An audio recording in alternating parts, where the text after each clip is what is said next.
Hoy, ikaw na nasa likuran na naka-uniforme ng janitor. Lumapit ka rito, ngayon din. Bumaha sa katahimikan ng Ryman Auditorium ang boses ni Serena Lopez na parang kutsilyong humihiwa sa hangin. Agad na lumingon ang 500 bisita sa eksaktong sandaling iyon, mahigit 2 milyong manonood ng live broadcast ang nakatutok sa parehong eksena. Napatigil si Richard Romero, 32 taong gulang, nanginginig ang kanyang mga daliri at ang pinakakapansin-pansin sa kanya ay ang maliwanag na dilaw na guwantes na goma na suot pa rin niya. 10 minuto lang ang nakaraan, nililinis pa niya ang entablado. Pasensya na po ma'am, hindi ko po alam na... Simula niya pero malamig siyang pinutol ni Serena. Walang palusot, singhal niya. Lumapit siya kay Richard, hinawakan sa balikat at hinila ito sa gitna ng entablado sa ilalim ng matitingkad na ilaw na para bang may ipinamamalas sa harap ng madla. Hayaan mong makita ng lahat, anya na may matamis na tinig ngunit punong-puno ng pakunwaring kabaitan. Tingnan natin kung marunong ka talagang kumanta o kung inuubos mo lang ang espasyo. Pagkatapos ay tumalikod siya sa banda at pumalakpak ng parang naguutos sa waiter. Patugtugin niyo ang Higher Ground para sa kanya, ani niya habang nakangisi. Tingnan natin kung makukuha niya ang mataas na nota, yung notang nagkamit sa akin ng 2 milyong dolyar. Bago pa magsimula ang tugtugin, yumuko si Serena palapit.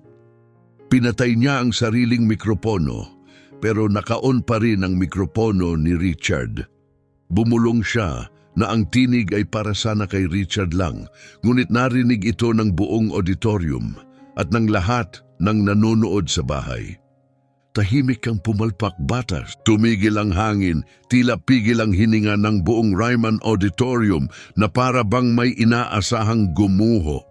Nakatayo si Richard di makagalaw sa ilalim ng nakakasilaw na liwanag. Daang-daang mata ang nakatutok sa kanya at milyon-milyon pa sa likod ng mga screen. Ngunit ang ginawa niya kasunod nito ay hindi lang magpapatahimik kay Serena Lopez. Maaari nitong ilantad ang mga kasinungalingan kung saan nakatayo ang buong karera ni Serena. Kung mahilig ka sa mga turn the tables na kwento na katulad nito, huwag kalimutang mag-subscribe para hindi mo ma-miss ang lingguhang videos namin. Dahil ang kasunod nito, doon nagsisimula ang tunay na tensyon. At ito ang tanong, bakit kinailangang ipahiya ni Serena Lopez ang isang janitor sa harap ng milyon-milyon? Ano nga ba ang kanyang pilit na itinatago?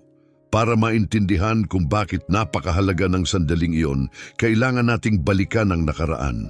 Eksaktong 4 na oras bago ang pangyayari, si Richard Romero ay hindi lang basta tagalinis ng entablado. 5 taon na ang nakaraan, isa siya sa mga umusbong na bituin ng Voice of Tomorrow, isang sikat na talent show kung saan isa si Serena Lopez sa mga hurado. May kakaibang tinig si Richard, isang high tenor na kayang abutin ang pagitan ng C3 hanggang C6. Pero higit pa sa abot ng boses, ang kahanga-hanga sa kanya ay ang lambot at likas na paglipat mula sa chest voice papunta sa head voice. Para kang nakikinig sa daloy ng tubig, natural at halos hindi mo maramdaman ang transisyon. Maraming naniniwalang si Richard ay itinakdang sumikat. May nagsasabi pa nga na siya ang sikreto ng season. Pero sa gabi ng finale, nang tila abot kamay na ang tagumpay, tumunog ang cellphone niya sa backstage. Ang ospital ang tumawag. Si Ana Rosa, ang kanyang asawa, ay nasa kritikal na kondisyon dahil sa malubhang pulmonya. Napatigil si Richard. Sa harap niya ang matagal ng pinapangarap. Mga ilaw, kamera, pandaigdigang audience. Pero sa likod niya, ang babaeng minamahal niya nakikipaglaban para mabuhay. Hindi na siya nag-isip, hindi na siya nagpaalam, hindi siya gumawa ng anunsyo. Lumakad siya palayo sa entablado at tumabi sa kama ni Ana Rosa. Mabilis humusga ang publiko, walang profesionalismo, walang dedikasyon, sayang. Paano niya naisipang talikuran ang ganong kalaking pagkakataon? Pagkatapos ay lumabas si Serena sa telebisyon. May malamig na ekspresyon at isang pangungusap na tuluyang nagwasak sa reputasyon ni Richard. Ang taong hindi marunong pahalagahan ang oportunidad ay hindi karapat-dapat sa isang pangarap. 3 araw pagkatapos nito, namatay si Ana Rosa. Ang anak nilang si Mariana ay ipinanganak ng wala sa oras, 32 linggo kulang sa buwan. 1.5 kilo lamang ang timbang at may butas sa puso. Simula noon, hindi na muling nakatuntong si Richard sa industriya ng musika. Walang record label ang gustong makatrabaho siya. Walang venue ang tumanggap sa kanya. Sa loob ng 5 taon, naging janitor si Richard. Ngayon, nakatira silang mag-ama sa East Nashville sa isang 2 silid na apartment na isa lang ang may gumaganang heater. Nagdo-double shift si Richard, umaga sa Ryman Auditorium, gabi naman ay naghuhugas ng pinggan sa isang restaurant sa Broadway. Kadalasan, wala pa siyang 4 na oras na tulog kada gabi. Kailangan ni Mariana ng heart surgery, halagang $85,000, pero ang insurance ay 40% lang ang sasagutin. Ibig sabihin kailangang makalikom si Richard ng $45,000 sa loob lamang ng 2 linggo. Hindi niya pinapayagang isipin kung ano ang mangyayari kung hindi niya ito makuha. Pero sa lahat ng kanyang isinuko, isang bagay lang ang hindi niya binitawan, ang pagkanta. Tuwing gabi, kinakantahan niya si Mariana hanggang makatulog ito, "You Are My Sunshine," ang paboritong kanta ni Ana Rosa. Mahinang awit banayad na para bang kapag tumaas ang boses niya ng kaunti, babagsak sa kanya ang alaala ng asawa. Madalas bulong ni Mariana, "Pag naririnig ko si Daddy kumanta, parang gumiginhawa ang puso ko."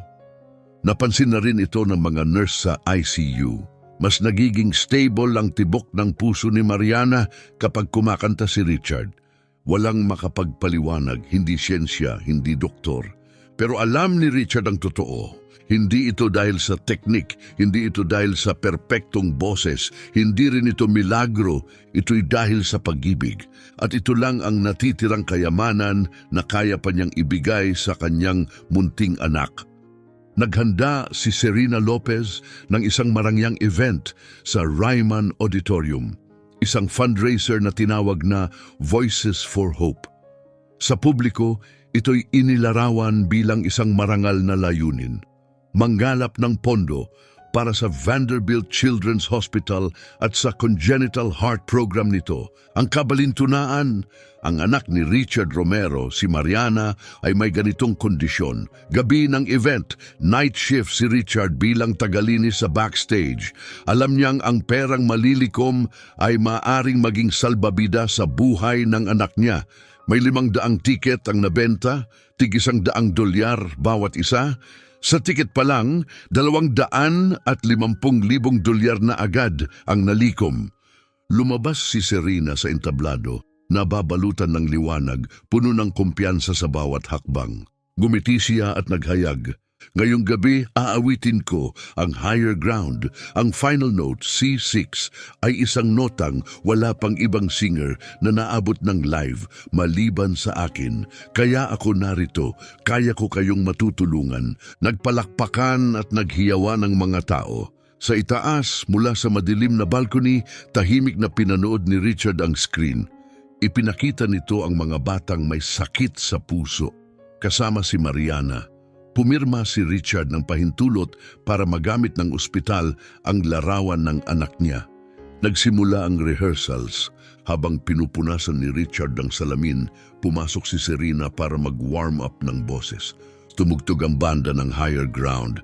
Sa simula, maayos at malinis ang boses ni Serena, tulad ng inaasahan sa isang batikang mga awit. Pero habang paakyat ang melodya, 5, A5, papuntang C6, napansin ni Richard ang kakaiba. Nanigas ang leeg ni Serena, umangat ang kanyang mga balikat. Kita sa katawan niya ang tensyon. Pag-abot niya sa final note, pumiyok siya sa B5.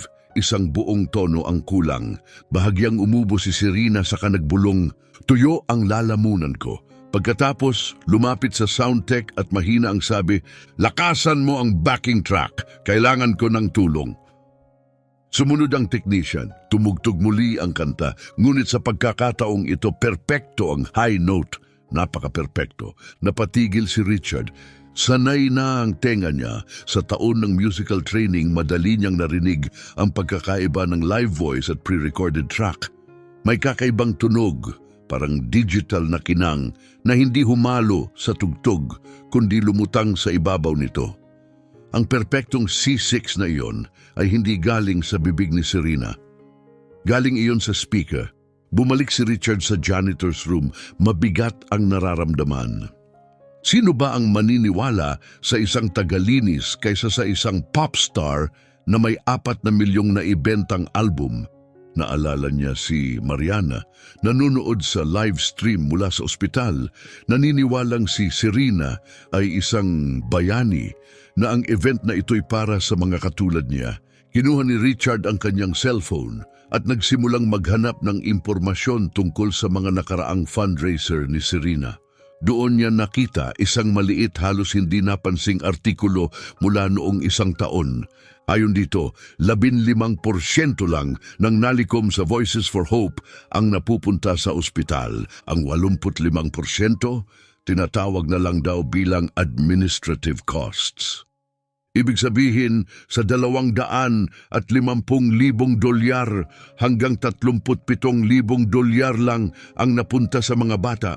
Ang natitira, napunta sa management ni Serena, sa magarang production at sa pagpapaganda ng kanyang personal na brand. Isang apoy ang nagliyab sa dibdib ni Richard, hindi galit kundi determinasyon. Isang ama, isang balo, isang taong walang-wala na pero may anak na kailangang protektahan. Sa malamig at tahimik na janitor's closet, nagpasya si Richard. 7 p.m. Umpisa na ng gala. Puno ang mga upuan. Mahigit 2 milyong manunood ang naka-tune in online. Natapos ni Richard ang kanyang trabaho, isinara ang storage at handa nang umalis. Ngunit pagdaan niya sa gilid ng entablado, napatigil siya. Nandun si Serena, nakasisilaw sa suot niyang sequined dress, kumikislap sa ilalim ng spotlight. Ang gabing ito ay hindi lang tungkol sa musika, aniya, punong-puno ng damdamin. Ito ay tungkol sa pag-asa, sa pagbibigay ng pagkakataon sa mga munting puso. Nagpalakpakan ang buong auditorium, muling tumutok ang kamera sa malaking screen. Muling lumitaw ang mga larawan ng mga batang may karamdaman. At muli, nakita ni Richard ang mukha ni Mariana. Sa sandaling iyon, alam na niya ang dapat gawin. Hindi na niya kayang hayaang magsinungaling si Serena. 3 kanta ang inawit ni Serena. Lahat ay maayos, pulido at punong-puno ng teknik. Ngunit kulang. Walang puso, walang tunay na damdamin. Ngumiti si Serena at inanunsyo ang susunod, Higher Ground, ang kantang nagpapatunay na kapag naniwala ka sa sarili mo, walang hanggan ang mararating mo. Nagsimulang tumugtog ang banda at nagsimulang kumanta si Serena, gaya ng napansin ni Richard sa rehearsal habang papalapit ang kanta sa rurok nito patungo sa maalamat na C6 na puno ng tunog ang buong bulwagan. Perpekto, malinaw, walang kahirap-hirap, masyadong walang kahirap-hirap. Hindi yung tunog ng boses ng tao. Hindi ito humihinga, hindi ito kumikurba o nababaluktot. Ito'y digital, pinakinis, artipisyal at diretsyong nagmumula sa mga speaker. Lumabas si Richard mula sa dilim sa gilid ng entablado. Walang plano, walang paghahanda. Isang taong 5 taon nang nanahimik at isang pasyang hindi na niya kayang iwasan. Agad siyang nakita ni Serena, bahagyang sumikip ang kanyang mga mata. Alam niya kung sino si Richard. Ang dating contestant, ang lalaking umalis noon, isang mabagal at malamig na ngiti ang sumilay sa kanyang mga labi. Mga binibini at ginoo, mahinahong sabi ni Serena. Tila mayroon tayong isang hindi inaasahang bisita ngayong gabi. Agad nagbago ang ilaw. Sabay-sabay na lumingon ang 500 tao. Nag-zoom in ang kamera. Nakatayo si Richard, suot ang uniforme ng janitor. Ang maliwanag na dilaw na guwantes na goma ay nasa kanyang mga kamay pa rin at may basahang nakasabit sa balikat. Ito, anunsyo ni Serena, ay si Richard Romero. Maaaring may ilan sa inyo ang nakakaalala sa kanya mula sa Voice of Tomorrow. 5 taon na ang nakalipas. Isang bihirang talento, napakalaking potensyal. Huminto siya sandali, hinayaang bumigat sa hangin ang salitang potensyal. Hanggang sa umalis siya, bago ang finale, walang paliwanag, walang paumanhin, basta na lang siyang naglaho. Kumalat ang mga bulungan sa madla. Namamatay ang asawa ko, sabi ni Richard. Kalmado, ngunit sapat ang lakas para marinig ng mga nasa malapit sa entablado. Hindi siya pinansin ni Serena o pinili niyang huwag marinig. At ngayon, patuloy niya na may manipis ng ngiti. Tingnan ninyo siya, naglilinis para sa mga matagumpay na tao. Hindi ba't nakakaantig? May ilang pilit at hindi komportabling halakhak ang umalingaw-ngaw. Uminit ang mukha ni Richard, ngunit nanatiling matatag ang kanyang katawan. Mas masakit na paghihirap na ang kanyang naranasan kaysa panlilibak. Halika rito, Richard. Magaan ang tunong, sabi ni Serena. Kumanta ka para sa amin.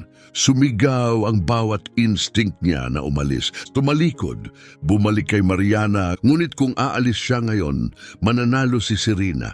Magpapatuloy siya sa pagsisinungaling. Magpapatuloy siya sa pagkakakitaan ang mga batang may sakit. At balang araw, lalaki si Mariana, mapapanood ang sandaling ito at iisiping natakot ang kanyang ama. Kaya humakbang si Richard pasulong. Bawat hakbang ay parang lumulusong siya sa malalim na tubig, mabigat, masakit.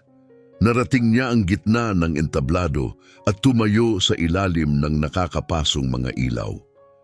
Inabot ni Serena ang mikropono. Mag-relax ka lang, ani niya na may matamis na tinig. Gawin mo lang ang makakaya mo. Bago pa tumugtog ang banda kahit isang nota, nagsalita si Richard. Miss Lopez, sabi niya ng kalmado, may tanong po ako. Tumaas ang kilay ni Serena. Ganon, sige.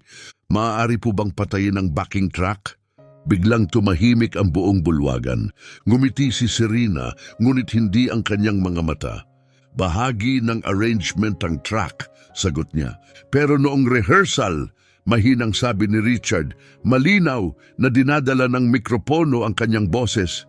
Kumanta kayo nang wala iyon, kayo lang. Mas mabilis na kumalat ang mga bulungan. Hindi performance ang sound check, sagot ni Serena. Bakas na ang tensyon sa kanyang boses. Kung ganoon, patuloy ni Richard, maaari po ba kayong kumanta muna? Kayo lang? Walang track para matutunan ko kung paano ninyo ginagawa. 3 segundo ang lumipas, ganap na katahimikan. Pagkatapos, matinis na tumawa si Serena. Gusto mo akong mag-audition sa harap mo? Hindi po, pantay ang tinig ni Richard. Gusto ko lang malaman kung kaya nyo talagang kumanta. Sumabog ang auditorium, mga hiyawan, hingal ng gulat, nerbyosong halakhak. Nakatitig si Serena sa kanya na parabang sinampal. Siyempre kaya kong kumanta, sabi niya sa nanginginig na galit.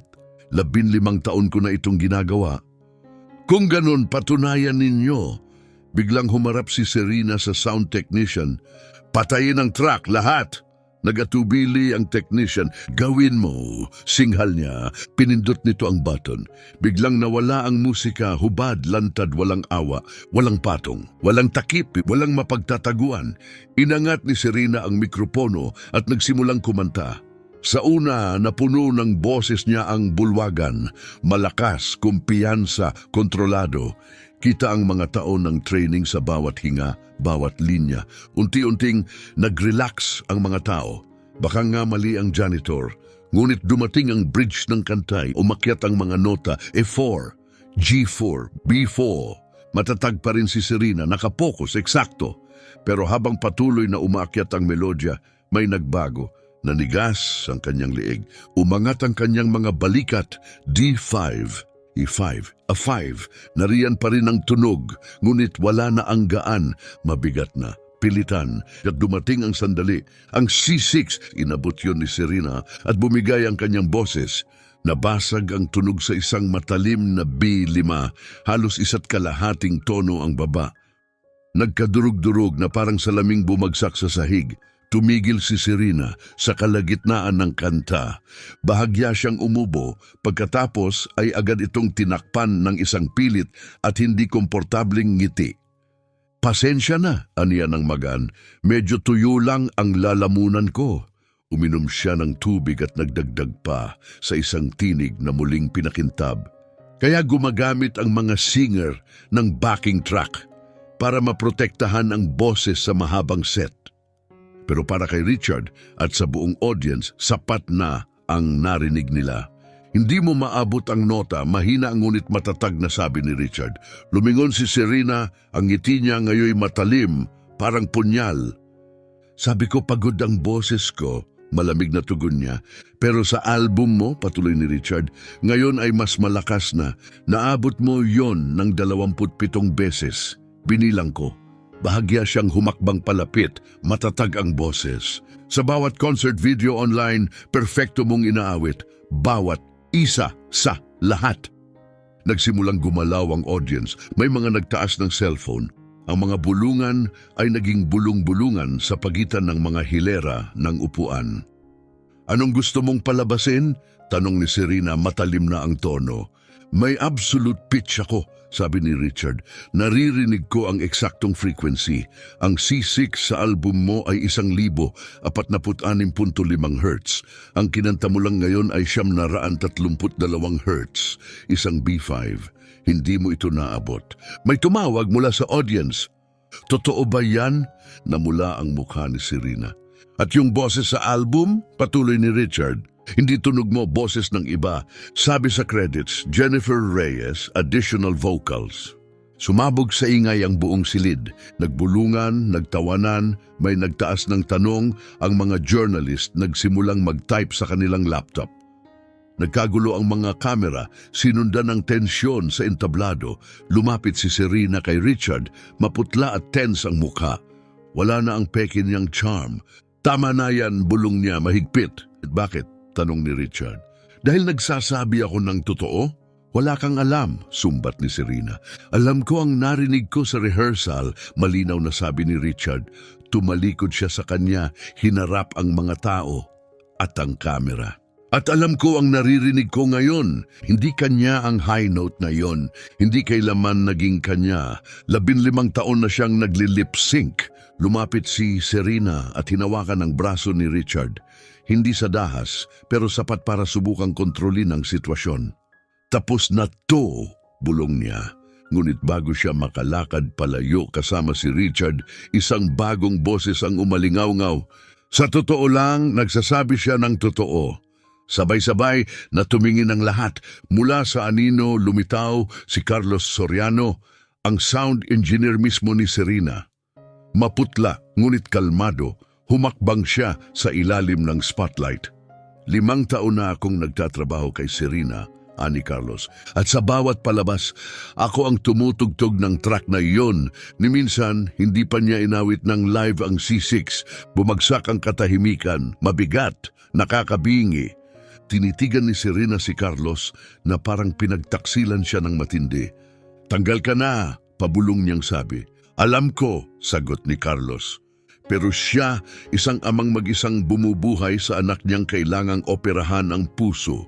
Ginawa niya ang isang bagay na hindi ko kailanman nagawang gawin. Tumindig para sa katotohanan. Tahimik ulit ang lahat. 500 katao, 2 milyong nanonood.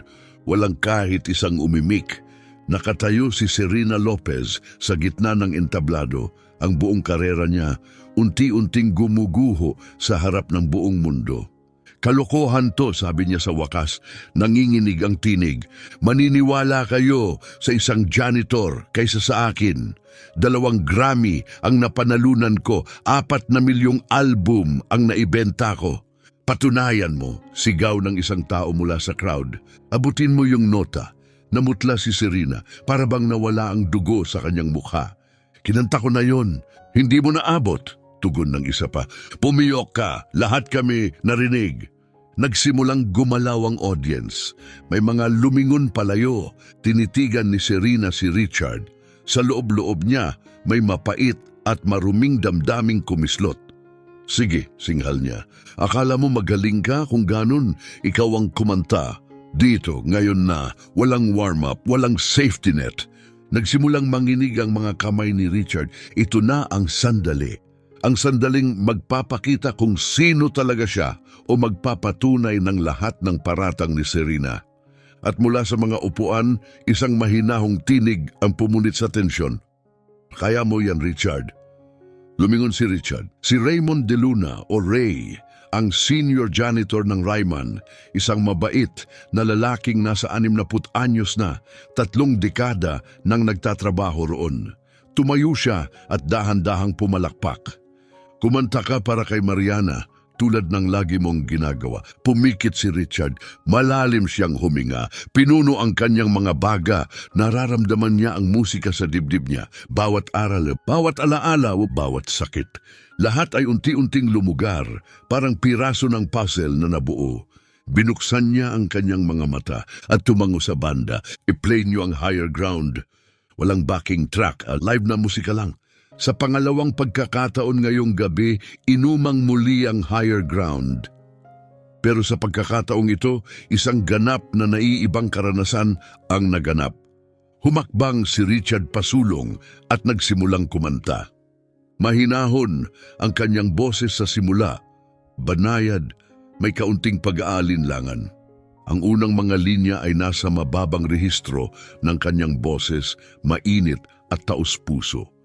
Hindi siya nakatuon sa pagpapahanga sa madla, kundi sa kahulugan ng bawat salita. Ito ay hindi isang pagtatanghal. Ito ay isang panata, isang katotohanan, isang panalangin. Napatingin sa isa't isa ang ilang manonood. Magaling siya, talagang magaling. Pero hindi pa pambihira. Pagdating ng pre-chorus, nagsimulang bumukas ang kanyang boses. Mas buo, mas malakas. Ngunit kontrolado pa rin.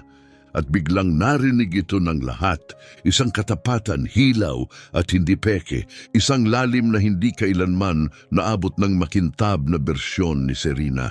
Hindi siya umaarte, nagsasalita siya ng kanyang katotohanan. Umakyat ang melodiya, D5, E5, F5, ang boses niya ay tumataas ng walang kahirap-hirap. Malinaw bawat nota, walang pikpik, walang pagod. Offstage, hindi mapakali si Serena. Tumigas ang panga. Paglapit ng bridge, ang bahagi ng kantang kinapitan ni Serena, ilang minuto lang ang nakalipas. Hindi kumurap si Richard. Maayos ang paglipat niya mula chest voice papuntang head voice. Walang putol, walang ingay, walang yabang. G5, A5, B5 at sabay-sabay yumuko ang buong teatro. Tapos inabot niya ang C6 at lumabas ito malinis, maliwanag, parang kristal. Walang pagkabasag, walang sablay, walang magic. Boses lang ni Richard, hubad totoo. Hinawakan niya ang nota ng 4 na segundo, nakabibighani. May napaiyak sa harap pero hindi pa siya tumigil doon. Umakyat pa siya, D6, E6, Fa6, higit pa sa notang naging simbolo ng karera ni Serena. Isang range na kahit sa studio recording ay hindi niya naabot. Tahimik ang mukha ni Richard, halos banal. Parang nasa lugar na matagal na niyang pinapangarap marating. Dahan-dahan niyang ibinaba ang nota. F6, C6, A5, F5, maayos bawat paglipat. Parang sinulid na hinahabi sa isang sagradong tela. Pagpasok ng final chorus, ganap na bukas ang kanyang boses. Walang takot, walang pag-aalinlangan, walang limitasyon. Pagkalapat ng huling salita, walang kumilos. At bigla, sumabog ang buong teatro. 500 katao ang sabay-sabay na tumayo, sumisigaw, pumapalakpak, umiiyak. Si Ray ay tumalon, parehong kamay nasa ere, puno ng galak. Sumabog ang live stream. Sa loob ng 30 segundo, na-share ang clip 50,000 beses. Sa isang minuto, ang pangalang Richard Romero ay nanguna sa global trending charts. Nakatayo si Richard sa ilalim ng mga ilaw, humihingal, hindi makapaniwala sa nangyari. Si Serena Lopez ay mukhang nawasak, parang tinamaan ng dambuhalang alon, maputlang maputla ang mukha. Sa unahang hilera, tumayo ang isang babae, ang R&B legend na si Yolanda Carter, espesyal na panauhin ng gala. May luha sa kanyang mga mata. Iyan, anya nanginginig ang boses, ang pinakamakapangyarihang bagay na narinig ko mula sa isang taong nakauniforme ng janitor. Richard, hindi mo lang naaabot ang nota. Inaangkin mo ito, lalo pang lumakas ang palakpakan.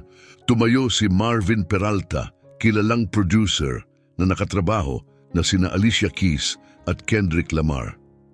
Kailangan kong magsalita, sabi niya. 3 dekada na ako sa industriyang ito. At ngayong gabi, pinanood natin kung paanong isang janitor ang kumanta ng notang hindi kailanman inabot ng babaeng naging sikat dahil dito. Tahimik ang buong silid. Ang original na studio recording, patuloy ni Marvin. Ako ang nagmix niyan, nandun ako. Tama si Richard. Hindi boses ni Serena yon. Tumingin siya sa camera. Boses yon ni Jennifer Reyes, isang session singer mula sa Austin. Binayaran siya ng $2,000 at pinapirma ng NDA. Hindi siya nabigyan ng tamang kredito. Bumuka ang bibig ni Serena, ngunit wala siyang masabi. Nanahimik ako, sabi ni Marvin, dahil yan ang turo sa industriya. Protektahan ang imahe, protektahan ang brand, protektahan ang pera. Tumingin siya kay Richard. Pero tapos na akong magtanggol ng kasinungalingan, lalo na kung ang taong naglilinis ng sahig ay mas may integridad kaysa sa akin sa loob ng 30 taon. Muling sumabog ang silid, reporters, writers, cameras. Si Serena tuluyang nawalan ng kontrol. Wala na to sa lugar. Sisiraan na yung ang karera ko dahil lang sa backing track. Lahat gumagamit ng track, kahit si Beyoncé. Pero hindi nagsisinungaling si Beyoncé, balik ni Yolanda. Hindi siya nagbebenta ng ticket na nagsasabing live, tapos playback lang pala. Hindi performance yan, panlilinlangin yan. Hindi ko sinasadya. Pautal-utal na sabi ni Serena, umiikot ang tingin. Pero nakatalikod na ang banda sa kanya. Ang manager niya may kausap sa telepono, malamang abogado. Tumitig si Serena kay Richard. Ang mga mata niya, ligaw, desperado, nakatutok sa kanya. Pagsisisihan mo to, bulong niya, klarong narinig sa lahat ng mikropono. Ikaw, ang pamilya mo, yung anak mong may sakit, sisiguraduhin kong hindi ka makakabalik sa industriyang to. Nabitin sa hangin ang pagbabanta. Naka-livestream, naka-record sa lahat ng kamera, pero hindi natinag si Richard. Sa unang pagkakataon, sa loob ng maraming taon, naramdaman niyang malaya siya. Inangat niya ang mikropono. Hindi ako nagtatrabaho sa industriyang to, aniya. Kumakanta ako dahil mahal ko ito. At yon, hindi mo yon kayang kunin sa akin. Saglit siyang tumigil at nagdagdag ng isa pang huling linya, pero siguro panahon na para may kumuha ng industriyang to mula sa iyo. Katahimikan, isang palakpak, isa pa. At sa loob ng ilang segundo, tumayo ang buong audience muli. Hindi para sa nabunyag na bituin, kundi sa taong nagsapalaran para sa katotohanan. Nakatayo si Serena sa gitna ng entablado, sa harap ng lahat ng kanyang itinayo, ngayon ay abo na lang. Wala na siyang masabi. Tumalikod siya, lumakad palabas ng entablado. Pagkaalis ng kanyang paa sa eksena, muling sumabog ang palakpakan, phones, tweets, livestream. Check Twitter, may sumigaw. Serena hindi lang trending. Serena Lopez exposed. Serena Lopez cheated. Serena Lopez's career is over. Sa loob ng 5 minuto, nabago na ang Wikipedia page niya. Sa loob ng 10, ang lahat ng major music blogs may headline na Superstar Exposed by Janitor Live on Stage. 15 minuto pa lang, 3 sa pinakamalalaking sponsor niya ang naglabas ng pahayag. Nagsasagawa sila ng re-evaluation. At sa gitna ng kaguluhan, nakatayo si Richard. Hindi mapagmataas, hindi naghihiganti, tahimik, matatag. Hindi niya ito ginawa para sa paghihiganti. Ginawa niya ito para sa katotohanan, para kay Mariana. Sa backstage, abala ang lahat, security, staff, reporters, kaguluhan. Walang lumapit kay Richard. Nakaupo lang siya mag-isa sa isang folding chair. Sa tabi niya, tahimik na nakangiti si Ray. Nagbuzz ang cellphone niya, mensahe mula sa ospital. Mariana, Daddy, napanood ko yun. Ang galing mo. Ang ganda ng pagkanta mo. Nanikip ang lalamunan ni Richard. Mabilis siyang sumagot. Are you okay, sweetheart? I'm okay, Daddy. Pinanood din ng mga nurse. Sabi nila, ang galing mo raw. Yun ang tawag na natanggap niya mga isang oras ang nakalipas. Ngayon, halos hating gabi na. Wala na ang children's choir. Halos bakante ang teatro maliban sa ilang crew na nagbabalot ng kagamitan at ilaw. Nasa parehong folding chair pa rin si Richard. Hindi gumagalaw. Nandun pa rin si Ray. Tahimik, malapit. Parang bantay na hindi iiwan ang kaibigan sa laban. Dumating ang isang babae. Maingay ang taktak ng kanyang takong sa sahig. Tiyak, kontrolado. Suot niya ang isang mamahaling suit. Malamang higit pa sa 6 na buwang kita ni Richard. May dala siyang leather briefcase. Ang ngiti niya ay magalang, ngunit malamig. Parang nakalimutan na ng kanyang mga mata kung paano ang umintindi. Ginoong Romero, aniya habang humihila ng upuan sa harap niya. Ako si Angelina Mendoza, kinatawan ako ni Miss Lopez. Agad tumayo si Ray. Lumapit siya kay Richard, parang kaibigan na handang humarang sa panganib. Wala siyang abogado sa ngayon. Mahinahon ngunit matatag ang sabi ni Ray. Kung legal ang usapan, dapat may kasama siya. Siyempre, sagot ni Angelina, walang bahid ng emosyon. Hindi ito formal na negosasyon. Nandito lang ako upang linawin ang isang hindi inaasahang hindi pagkakaintindihan. Walang hindi pagkakaintindihan, sagot ni Richard. Tahimik ang kanyang tinig, pero puno ng paninindigan, boses ng isang taong dumaan na sa sakit at wala nang kinatatakutan. Hindi maabot ng kliyente mo ang notang naging dahilan ng kanyang kasikatan. Panlilin lang yan, pandaraya. Hindi gumalaw ang ngiti ni Angelina.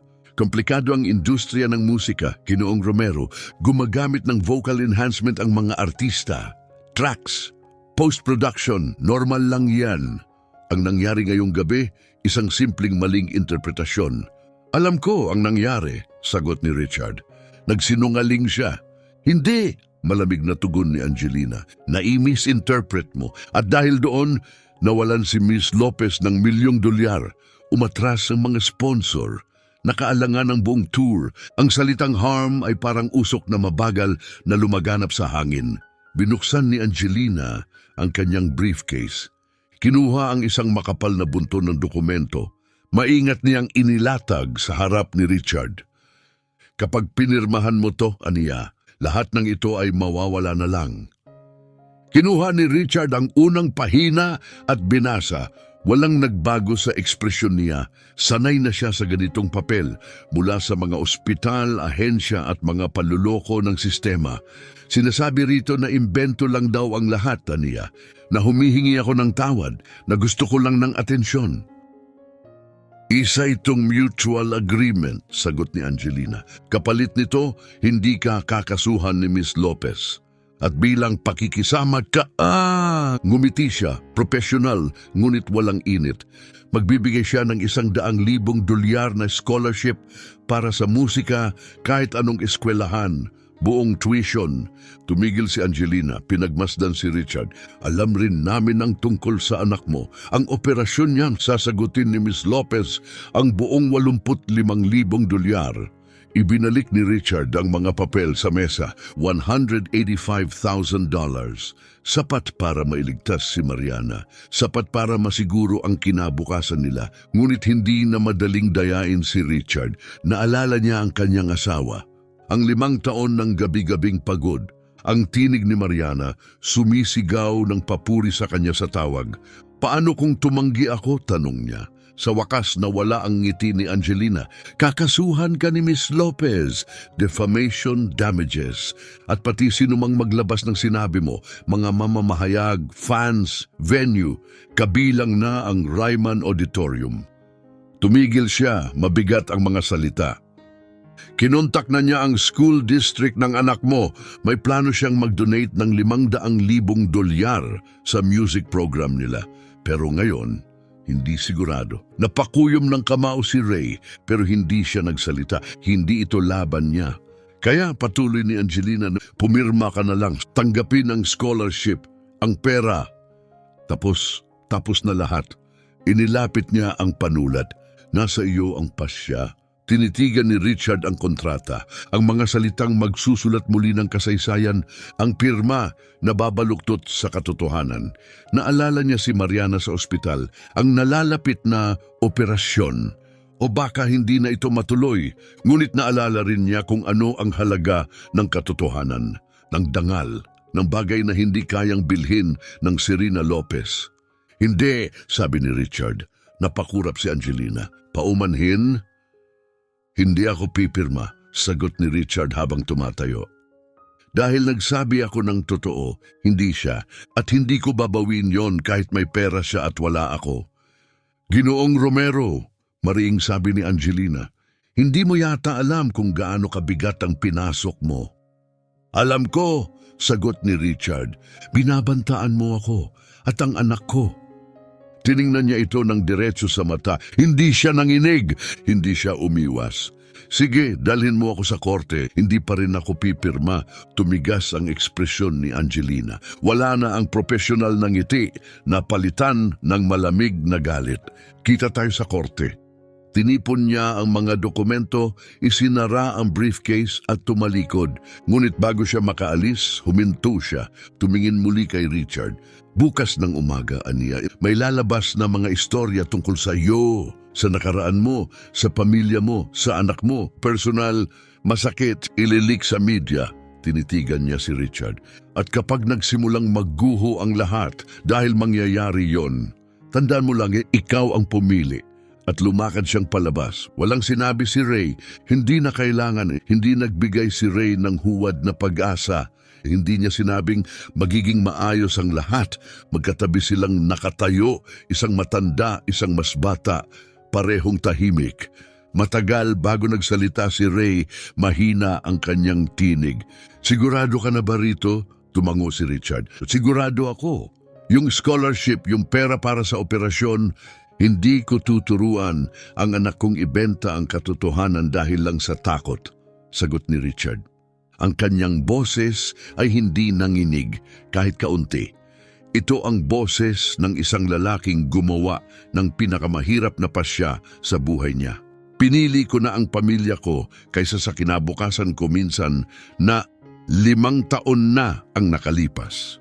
Marami ang tumawag sa akin na tanga, tumigil siya, malayo ang tingin. Pero si Ana Rosa, kahit na sa bingit ng kamatayan, sinabi niyang ipinagmamalaki niya ako. Tumingala siya, mas matatag pa kaysa dati. Para sa akin, sapat na yon. Tumango si Ray, banayad ngunit buo. Kung ganon, lalaban tayo. Lalaban tayo. At sa simpleng palitan ng paninindigan, sabay nilang nilisan ang teatro, lumabas sa malamig na gabi ng Nashville. 2 ordinaryong lalaki na pinili ang katapatan kaysa kayamanan at ang dangal kaysa sa kaligtasan. Maagang nagising si Richard hindi dahil sa alarma kundi sa tuloy-tuloy na pag-vibrate ng kanyang cellphone. Parang pugad ng mga putakti ang tunog nito sa tabi ng kama. 6 a.m. Ilang oras lang ang tulog niya. Pagbukas niya ng telepono daang notifikasyon, libo-libo, posibleng higit pa, binuksan niya ang Twitter. Unang post, larawan ng luma nilang apartment building sa East Nashville. Dito nakatira si Richard Romero. Inaakusahan niya si Serena Lopez ng pagsisinungaling, pero baka gusto lang talaga niyang makatakas sa kahirapan. Sumunod na post, larawan ni Richard habang tumatanggap ng libreng pagkain. Taon na ang nakalipas. Laging umaasa sa bigay. Hindi katotohanan ang habol, pera lang talaga. At ang mga komento masakit, walang utang na loob. Dapat nga pasalamatan niya si Serena. Ito ang nangyayari kapag ang mga gaya niya ay nakaamoy ng kasikatan. Gaya niya, hindi tumigil ang pagbuzz ng telepono, mga numerong hindi niya kilala, Mga mensaheng puno ng galit, mga banta, pagsapit ng tanghali, tuluyan ng inilunsad ang smear campaign, mga artikulo sa news sites, lahat parang galing sa iisang script. Ayon sa mga source malapit sa pamilya Romero, isinadya ang komprontasyon para sa isang extortion scheme. Walang ebidensya, walang pinangalanang source, pero mabilis itong kumalat at lumala pa. Opisyal na demanda, 10 milyon dolyar galing sa legal team ni Serena Lopez. Hindi lang laban kay Richard, kundi para rin kina Jennifer Reyes, ang studio singer na nanahimik ng maraming taon. Marvin Peralta, ang producer na nagsabi ng totoo. Carlos Soriano, ang sound engineer na umamin sa lahat. Lahat ng nagsalita para sa katotohanan, targeted, hindi para sa hustisya, para sa pananakot. Isang mensahe, manahimik ka o wasakin ka namin. Hanggang sa dumating ang alas 7:15 ng gabi at lahat ay nagbago. Isang video ang lumabas online, isang babae ang nakaupo sa loob ng recording studio. Sa likod niya, mga ginto at platinum na plaka, direkta siyang tumingin sa kamera. Ako si Jennifer Reyes, anya, isa akong professional studio vocalist. At ako ang boses na ibinenta ni Serena Lopez bilang kanya sa loob ng 15 taon. Natigil ang paghinga ni Richard. Ang lalaking yon, si Richard Romero, nagsabi siya ng totoo. Ako ang umawit ng whistle note sa Higher Ground, pati sa 6 pang kanta. Ipinakita niya ang kontrata, binayaran ako ng 2,000 dolyar bawat kanta, pinapirma ng NDA. Ito ang ebidensya ko. Lumambot ang kanyang boses, ngunit matatag pa rin. Nanahimik ako habang winawasak ang isang janitor dahil sa katotohanang hindi ko nagawang sabihin. 8 minuto pa lang online, ang video umabot na sa 50,000 views. 1 oras, 2 milyon. Pagsapit ng hating gabi, 7 studio singers ang lumabas. May dalang, kontrata, recordings, resibo, lahat pareho ang sinabi. Tama si Richard Romero. Kinabukasan biglang nagbago ang ihip ng hangin. Hindi dahil sa chismis, dahil sa ebidensya. Tunay, matigas, hindi mapapasubalian. Serena Lopez exposed, worldwide trending. Nakaupo si Richard sa parehong lumang sofa. Tahimik na pinapanood kung paano unti-unting gumuho ang imperyo ni Serena. Isa-isang kasinungalingan, isa-isang ebidensya, at sa unang pagkakataon, mula nang magsimula ang lahat, na-realize niya ang isang bagay. Hindi na siya nag-iisa. Hindi basta-basta nawala si Serena Lopez sa likod ng mga anino. Kahit pa may 7 studio singers na lumantad, kahit pa tumatambak na ang mga ebidensya bawat oras, tumanggi siyang umurong at sa halip na umatras, lalo pang pinalala ng kanyang legal team ang laban.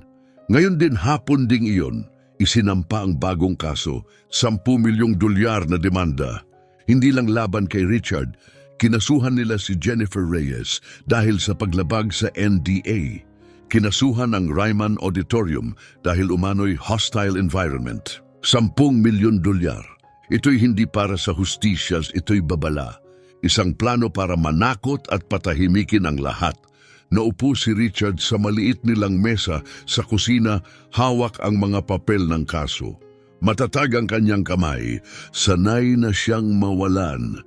At dahil doon, malinaw sa kanya ang isang bagay. Kapag ganito kalaki ang laban, hindi ka dapat kikilos dahil sa galit o takot, kundi dahil sa layunin, sa dahilan. Nag-vibrate ang kanyang cellphone, isang numerong di niya kilala, ngunit ngayong beses, sinagot niya. Ginoong Romero, ako si Teresa Morales, isang abogado. Gusto kong irepresenta kayo, pro bono. Tumuwid ng upo si Richard. Bakit? Dahil tama ang ginawa mo, sagot ni Teresa. At dahil kami sa firm ko, naniniwala na ang batas ay hindi dapat ginagamit para patahimikin ang katotohanan, lalo na ng mayayaman at makapangyarihan. Tumigil siya sandali. Pero buhay mo ito pamilya mo, hindi ko ito laban. Inaalok ko lang ang tulong. Tiningnan ni Richard ang mga dokumento, bigat ng kaso, lahat ng posibleng kapalit. Kapag tinanggap ko, tanong niya, may laban ba tayo? Hindi siya binola ni Teresa. Sa legal na aspeto, malakas ang kaso natin pero may pera si Serena, oras, impluensya. Palulugitin ka niya, emosyonal, pinansyal, kahit paano pa niya kaya. Tumango si Richard, hindi niya kailangan ng aliw, kailangan niya ng katotohanan. Tara na, sagot niya. Sa loob ng 1 oras, puno na ang kanilang mesa, legal pads, folders, dokumento. Basura ang kasong ito, ani Teresa habang nakatutok. Ang batas sa defamation ay nangangailangan ng kasinungalingan. Lahat ng sinabi mo ay totoo. Alam niyang totoo. Ito'y hindi legal, pananakot lang. Anong gagawin natin? Tanong ni Richard. Lalaban tayo. Magfa-file tayo ng countersuit fraud, deceptive marketing, paglabag sa kontrata ng mga ticket buyers. Gagawin natin itong class action. Kapag tinamaan natin siya ng sapat, hindi niya kayang ipagpatuloy ang laban. Ngunit, nang akala nilang umaabante na sila, dumating ang trahedya, 4:00 ng madaling araw. Nagising si Mariana, hingal ang hininga. Namumutla ang kanyang labi, kulay asul. Hindi siya makahinga. Mabilis na pinindot ni Richard ang emergency button. Rumagasa ang mga doktor, mga makinang pumalibot sa kama. Mga salitang lumipad sa isip ni Richard, heart failure, critical risk, emergency intervention. Na-stabilize siya pero tinawag si Richard ni Dr. Santos. Kailangan nating operahan kaagad. Humihina ang puso ni Mariana, baka 1 linggo na lang, baka mas maikli pa. Pero ang insurance, simula ni Richard, pinag-uusapan pa, sagot ng doktor. Pero ito ay open heart surgery, 8 oras, mataas ang risk. Kahit may sara ang butas, may panganib pa rin. 3:00 ng madaling araw. Mag-isa si Richard sa waiting room, nakatulog na si Mariana sa wakas. Wala nang mapuntahan. Wala nang masabi. Binuksan niya ang kanyang telepono. Ang pangalan ni Angelina Mendoza nasa recent calls pa rin. Nandoon pa rin ang alok. $185,000, isang tawag, isang pirma. Tapos na ang lahat. Nakaangat ang daliri niya sa screen pero bumukas ang pinto. Tahimik na pumasok si Mariana, naka-hospital gown pa, bit-bit ang IV stand. Daddy, bulong niya. Ayos ka lang? Mabilis na pinunasan ni Richard ang mga mata niya. Ayos lang si Daddy, anak. Ayos lang. Umupo si Mariana sa tabi niya. Sumandal ang ulo sa balikat niya. Bakit sinasabi ng mga tao na masama ka? Huminto si Richard. Minsan kapag nagsasabi ka ng totoo, nagagalit ang mga taong ayaw marinig ito. Pero sabi mo sa akin, mali ang pagsisinungaling. Tugon niya. Tama. Sagot ni Richard. Bakit ang daming matatanda ang nagsisinungaling? Tumahimik si Richard bago sumagot. Kasi minsan mas madali ang magsinungaling kaysa harapin ang katotohanan. Tumingala si Mariana sa kanya. Ang mga mata kasing linaw ng kay Ana Rosa. Daddy, natatakot ka ba? Oo, amin ni Richard. Sobrang takot. Pero ginagawa mo pa rin? Tumango si Richard. Ibig sabihin, matapang ka, sabi ni Mariana, ng buong pananalig ng isang batang. Hindi kailangang patunayan ang totoo para paniwalaan ito. Sabi ni Ma'am, ang pagiging matapang ay hindi yung hindi ka natatakot. Ibig sabihin, kahit takot ka, ginagawa mo pa rin ang tama. Maliit ang boses niya, ngunit matibay ang mga salita. At sa sandaling iyon, alam ni Richard ang sagot. Hindi niya tatawagan si Angelina Mendoza. Hindi niya pipirmahan ang papel. Hindi niya ituturo sa anak niya na ang katotohanan ay binebenta. Dahil isa siyang ama. At pinapanood siya ng anak niya. Ang mami mo, bulong niya, ang pinakamatapang na taong nakilala ko. Yumakap siya ng mahigpit. At ikaw, Mariana, ikaw ang pangalawa. Umiling si Mariana marahang. Hindi, Daddy, bulong niya. Ako ang pinakamatapang. Yumakap si Richard sa anak ng marahan, buong pagmamahal. At sa tahimik at malambing na sandaling iyon, napagtanto niya ang isang bagay na hindi niya inaasahan. Hindi siya ang nagpoprotekta sa anak niya. Ang batang ito, ang kanyang 6 na taong gulang na anak, ang siyang nagbibigay sa kanya ng lakas upang tumindig, upang lumaban, upang manatiling totoo. Hindi kahinaan yon, yun ay pag-ibig. At yun mismo ang dahilan kung bakit hindi niya kailanman pipirmahan ang kasunduang pandaraya. Mas maliit ang courtroom kaysa sa inakala ni Richard. Davidson County Supreme Court, Room 4B. Nasa 30 lang ang tao sa mga bangko. Karamihan ay mamamahayag, legal observers at ilang tahimik na taga-suporta na pumila mula pa sa bukang liwayway. Sa isang panig ng silid, nakaupo si Serena Lopez na papalibutan ng 5 abogado sa mamahaling suit. Suot niya ang navy blazer, postura ng isang biktima, malumanay, kontrolado. Suot ang dangal na parang baluti. Sa kabila, nakaupo si Richard sa mesa ng depensa. Suot niya ang nag-iisa niyang malinis na puting polo. Nasa kaliwa niya si Attorney Teresa Morales. Sa kanan niya si Ray, tahimik tapat hindi umaalis. Hindi pa ito ang buong paglilitis. Preliminary hearing pa lang ito. Humiling ang panig ni Serena ng injunction. Isang emergency order na pumipigil kay Richard, Jennifer Reyes at Marvin Peralta na magsalita patungkol sa issue. Ang tawag nila defamation. Pumasok si Judge Patricia Donovan, isang batikang hukom sa edad na 60 pataas, mahigit 2 dekadang naglilingkod. Tahimik niyang sinuyod ng tingin ng silid. Bahagyang tumigil ang mata sa kay Richard. Sandali lang, pero sapat para malaman ni Richard nakita siya ng hukom. Gangel Mendoza, panimula ng hukom, naghahain kayo ng gag order laban sa isang janitor? Hindi natinag si Angelina Mendoza. Your Honor, ang propesyon ng nasasakdal ay hindi nagpapababa sa pinsalang ginawa ng kanyang maling pahayag. Bahagyang tumigas ang mukha ni Judge Donovan. Sigurado ba kayong mali? Iyon po ang sentro ng usapin. Mabilis na sagot ni Angelina. Ginawa ang mga pahayag na ito nang walang pakundangan sa katotohanan at may layuning sirain ang reputasyon ni Ginang Lopez. Tumayo si Teresa.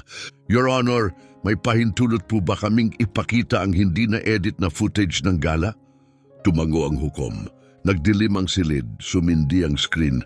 Napanood nilang muli kung paanong iniyuko ni Serena si Richard sa entablado. Narinig nilang malinaw ang bulong, "Fail quietly." Nakita nilang hindi naabot ni Serena ang nota. Pagkatapos ng video, katahimikan, mabigat.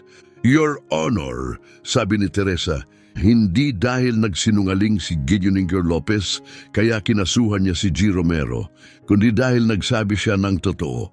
At ang totoo na walan siya ng pera, tumigil siya. Hindi ito defamation, ito ay consequence. Tumalikod ang hukom kay Angelina. May ebidensya ba kayo na peke ang sinabi ni Ginoong Romero? Your Honor, panimula ni Angelina, karaniwan sa industriya ang paggamit ng vocal enhancements. Simple lang ang tanong ko, putol ng hukom. May patunay ba kayong nagsinungaling siya? Oo o hindi? Nanginig ang sagot ni Angelina.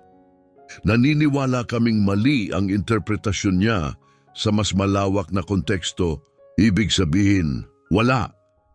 Sinulat ng hukom sa kanyang tala. Ginning Morales, may ebidensya ba kayo sa panig ng depensa?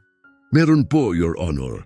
Ipinapatawag ko si Jennifer Reyes. Lumapit si Jennifer matatag. Isinumpa siya at sinimulan ang testimonya. Ipinakita nila ang mga kontrata, NDAs, studio recordings, emails kung saan ipinag-utos ang pagtanggal ng pangalan niya sa credits. Gingy Reyes, tanong ni Teresa, anong naisip mo nang marinig mong sinabi ni G. Romero na hindi kayang kantahin ni Serena ang nota? Tumingin si Jennifer sa hurado tapos sa hukom. Nasa wakas, may nagsabi na, at totoo ba siya? Oo, walang duda. Umupo si Teresa. Tumayo si Angelina para sa cross-examination pero tinaas ng hukom ang kamay. Tama na yan. Tumingin ang hukom kay Serena. Ganges Lopez, duwanin ng hukom. Hindi ka nasa witness stand pero nasa ilalim ka pa rin ng panunumpa. May isa lang akong tanong. Iniyuko niya ang katawan malapit sa mikropono. Kaya mo bang kantahin ang nota dito ngayon sa courtroom na ito? Natigilan si Serena. Your Honor, hindi pa po warm up ang boses ko. 15 taon kang performer, tugon ng hukom. Siguro naman kaya mo itong isang beses. Bumukas ang bibig ni Serena tapos walang tunog.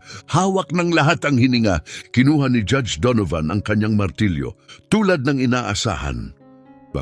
Ang kahilingan para sa injunction ay tinatangihan at ang hukuman ay naglalapat ng sanctions laban sa plaintiff para sa frivolous lawsuit na may layuning patahimikin ang totoo.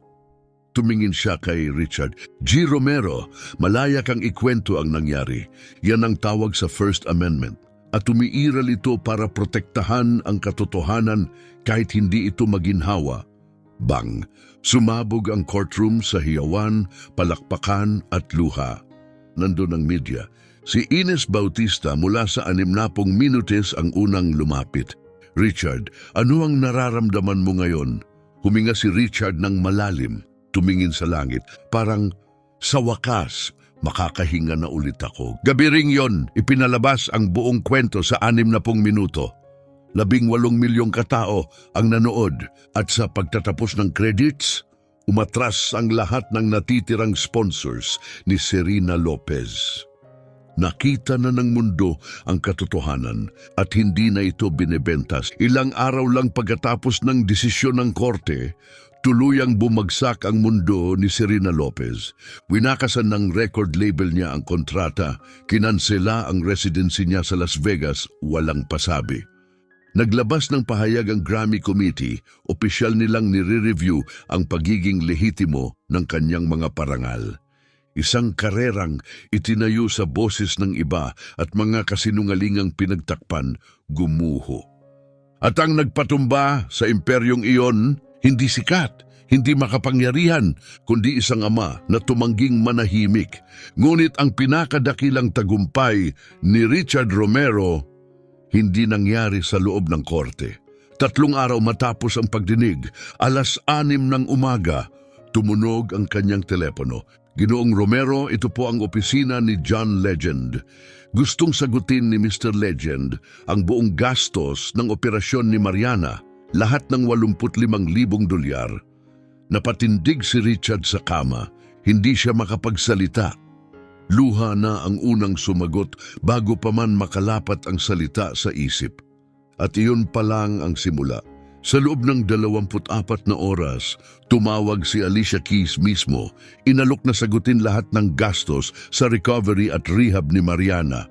Nag-tweet si Kelly Clarkson ng public fundraiser, isang GoFundMe para sa pamilya Romero. Naabot nito ang $250,000 sa wala pang 6 na oras. Nagpatawag ng espesyal na boto ang school district ni Mariana. 8-0 ang resulta. Pampublikong susuportahan nila si Richard at tatanggihan nila ang kontaminadong donasyon ni Serena Lopez. Ngunit ang pinakamatinding sandali ay hindi publiko.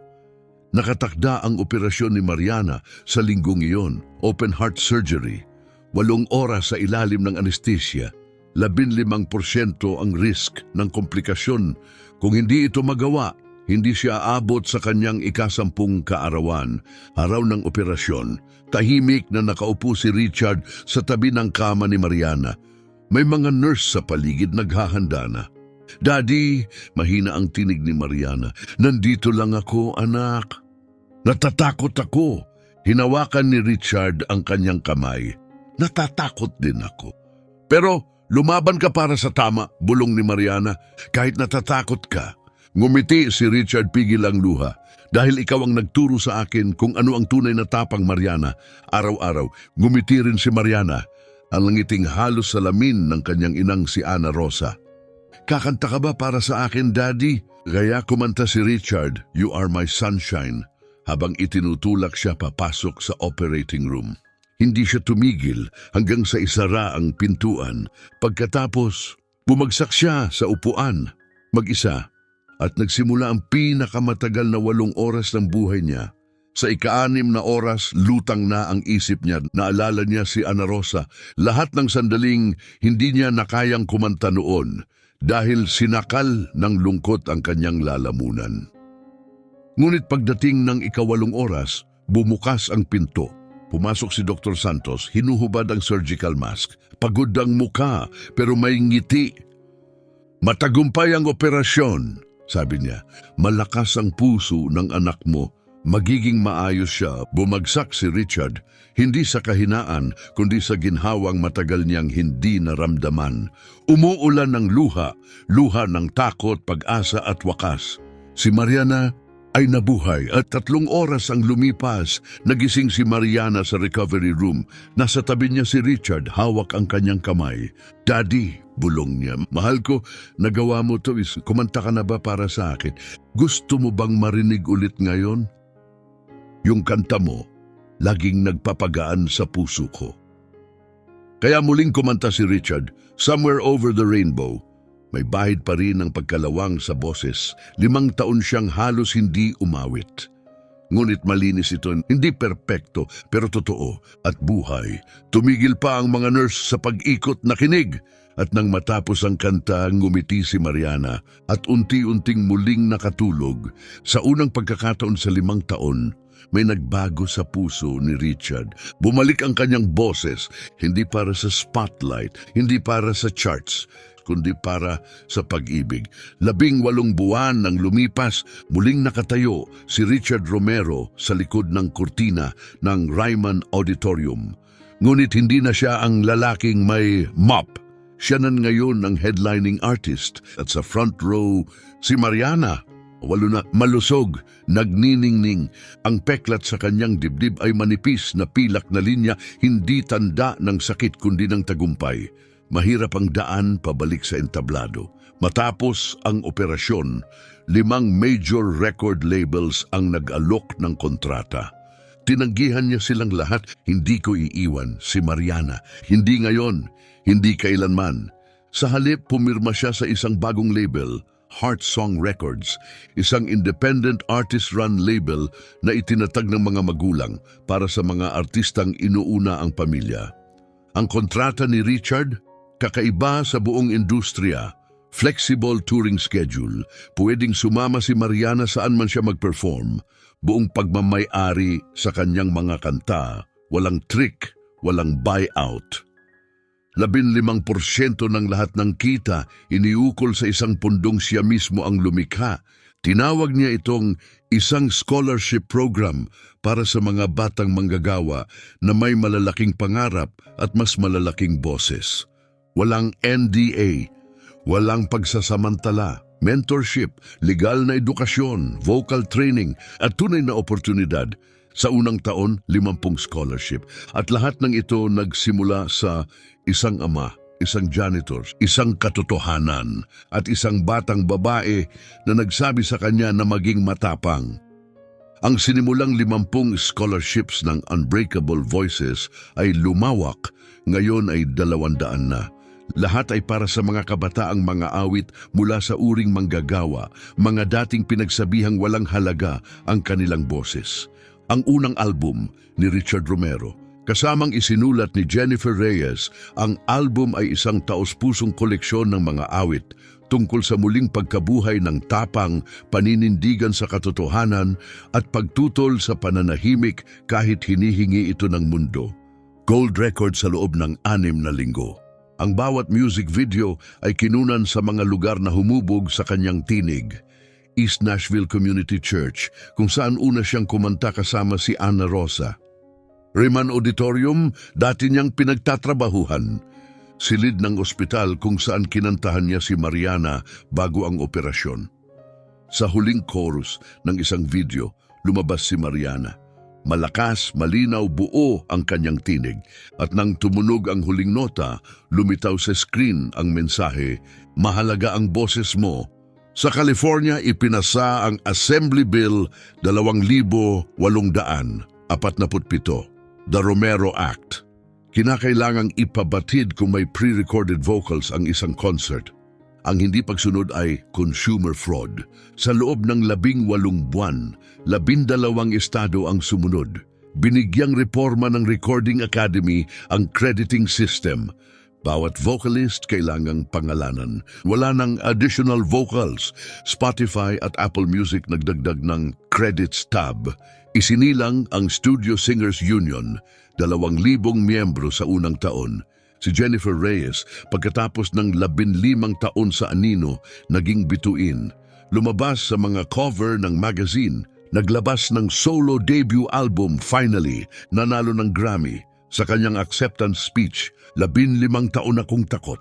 Pero isang 32 taong gulang na janitor ang nagturo sa akin kung ano talaga ang lakas ng loob. At si Serena Lopez, hindi na nakabangon. 3 buwan matapos ang desisyon ng korte, nag-file ng bankruptcy. 23 milyon ang ibinayad sa settlement. Ibinalik sa 15,000 ticket holders. Ang mga Grammy niya opisyal na binawi. Nagbalik siya sa isang tour, unplugged and unfiltered, ngunit 11% lang ang benta ng ticket. Kinansela pagkatapos ng 3 show. Huling beses siyang narinig. Nagtuturo ng online classes tungkol sa music business. Ngunit ang kwentong ito kailaman ay hindi tungkol sa pagbagsak ni Serena. Ito'y tungkol sa kung ano ang tumindig sa kanyang lugar. Ryman Auditorium. Muling nakatayo si Richard Romero sa backstage. Mabilis ang tibok ng puso, basa ang palad. Ngunit ngayon, wala na siyang hawak na mop. Nandoon siya para tumugtog. Huminto muna siya sa lumang janitor's closet. Amoy ng wax at linis. Nagbalik ng alaala. Nandun si Ray, bit-bit pa rin ang mop. Nagawa mo bata, sabi ni Ray, ipinatong ang kamay sa balikat ni Richard, hindi bilang mentor, kundi bilang kapwa lalaki na nagbigay galang. Ngumiti si Richard, hindi, tayo ang gumawa. Lahat ng sinabihan na hindi mahalaga ang boses nila, tayo ang nagtagumpay. Lumakad siya papunta sa entablado. Sa front row, si Mariana, ngayoy 8 taong gulang, malusog at maningning, suot ang t-shirt na may nakasulat, "My dad's voice saved me." Wala ng VIP na may 500 dolyar na tickets. Ang audience ay 2,000 tao, mga guro, nurse, janitor, single parents, mga taong dati hindi pinapansin. Binuksan ni Richard ang konsyerto sa kantang Silent No More. Ang kanyang boses, hindi perpekto. May bakas pa rin ng mga taon ng pananahimik, ngunit ito'y totoo. At dahil doon, makapangyarihan. Sa ikalawang kanta, sumama sa kanya si Jennifer Reyes. Sabay nilang inawit ang Higher Ground. At nang maabot nila ang final C6, malinis, malinaw, tunay, sumabog sa palakpakan ng Ryman. Pagkatapos humarap si Richard sa audience, "Ito ang anak ko," aniya nanginginig ang tinig. 2 taon ang nakaraan, muntik ko na siyang mawala. Pero sa takot na yon, nahanap ko ulit ang boses ko. Hindi para sa kasikatan, hindi para sa pera, kundi para sa pag-ibig. Magkasama silang kumanta ni Mariana ng "You Are My Sunshine." Habang lumulutang ang huling nota, tumutok ang mga kamera sa custodial staff ng Ryman. Nakatayo sila, pumapalakpak, marami ang umiiyak. Isa sa kanila may hawak na karton, "Alam naming kaya mong kumanta." Tumingin si Richard sa madla, mga taong minsang sinabing walang halaga. At sa huli, sinabi niya, "Hindi na kayo invisible." Bumaba ang kortina at umalab ang palakpakan. "Kung sinamahan mo kami sa buong kwento, maraming salamat. Dahil hindi lang ito kwento tungkol sa musika, ito ay tungkol sa katotohanan, tapang, at kung ano ang maaaring mangyari kapag isang ordinaryong tao ang tumangging manahimik." Bago ka umalis, sabihin mo sa amin, nasaan ka ngayon? Isang malaking lungsod, isang maliit na bayan, o isang tahimik na sulok ng mundo? Mag-iwan ng komento. Dahil dito, bawat boses mahalaga. At kung naniniwala kang ang mga kwentong tulad nito ay nararapat ikwento, mga kwento ng tunay na tao, matitinding desisyon at tamang pagpili kahit mahirap. Mag-subscribe ngayon dahil sa susunod baka kwento mo na ang maririnig.